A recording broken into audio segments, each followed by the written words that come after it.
This is a graph of mortality versus coffee consumption, suggesting coffee drinkers live longer than non-coffee drinkers. This may be because coffee may have beneficial effects on inflammation, lung function, insulin sensitivity, and depression. This may be in part because of a class of polyphenol phytonutrients found in coffee beans called chlorogenic acids, proven to have favorable effects with studies like these, where they just give it alone in pill form and can show beneficial effects, such as acute blood pressure lowering activity, dropping the top and bottom blood pressure numbers within hours of consumption. OK, so which coffee has the most? We know how to choose the reddest tomato, the deepest orange sweet potato, since many of the plant pigments are the antioxidants themselves. But how do you choose the healthiest coffee? More than 100 coffees were tested, and different coffees had different caffeine levels, but the chlorogenic acid levels varied by more than 30-fold.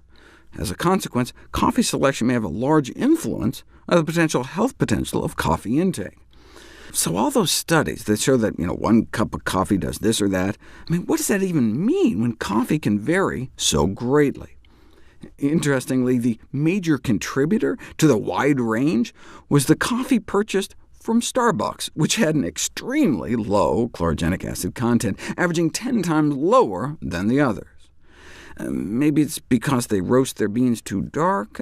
The more you roast, the less there is. They appear to be partially destroyed by roasting.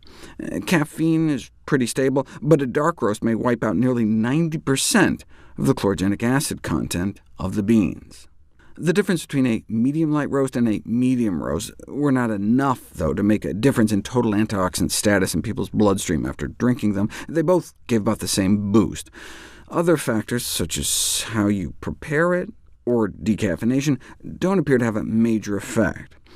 What about adding milk?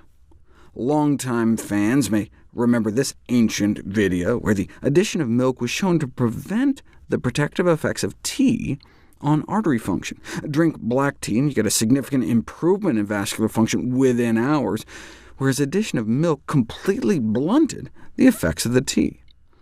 Here's the big boost in artery function you get drinking tea, but drink the same amount of tea with milk, and it's like you never drank the tea at all. They think it's the casein to blame, one of the milk proteins binding up the tea phytonutrients. Bottom line, this finding, that the tea-induced improvement in vascular function is completely attenuated after addition of milk, may have broad implications on the mode of tea preparation and consumption. In other words, maybe we should not add milk to tea, or put cream on our berries. It appears to have the same effect on berry phytonutrients, or chocolate. Check this out. Eat milk chocolate, and nothing much happens to the antioxidant power of your bloodstream, but eat dark chocolate and get a nice spike within an hour of consumption. Yeah, but is that just because the milk in milk chocolate crowds out some of the antioxidant-rich cocoa? Milk chocolate may only be like 20% cocoa, whereas a good dark chocolate may be like 70% or more cocoa solids. No, it's not just that. Here's how much of this cocoa phytonutrient you get into your bloodstream eating dark chocolate compared to milk chocolate. But eat that same amount of dark chocolate with a glass of milk, and it blocks about half. OK, that's cocoa beans. What about coffee beans?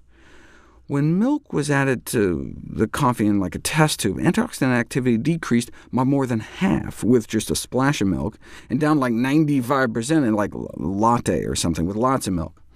OK, but what happens in a test tube doesn't necessarily happen in a person. You don't know until you put it to the test.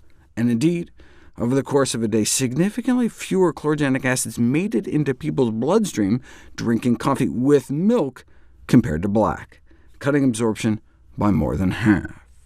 What about soy milk? In a test tube, coffee phytonutrients do appear to bind not only to dairy proteins, but also egg and soy proteins.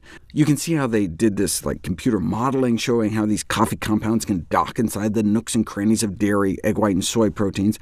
But what happens in a test tube or computer simulation doesn't necessarily happen in a person. Eggs haven't been put to the test, so you don't know if having omelets with your black coffee could impair absorption, and neither has soy milk. Until now. Yeah, either way, soy milk has some inherent benefits over cow's milk, but does it have the same nutrient-blocking effects? And the answer is no. No significant difference in the absorption of coffee phytonutrients drinking coffee black or with soy milk. What seemed to be happening is that the soy proteins do initially bind the coffee compounds up in the small intestine, but then your good bacteria can release them so they can be absorbed down in the lower intestine. So, considering the reversible nature of binding, as opposed to the dairy proteins, it seems not to be as relevant as to whether or not you add soy milk.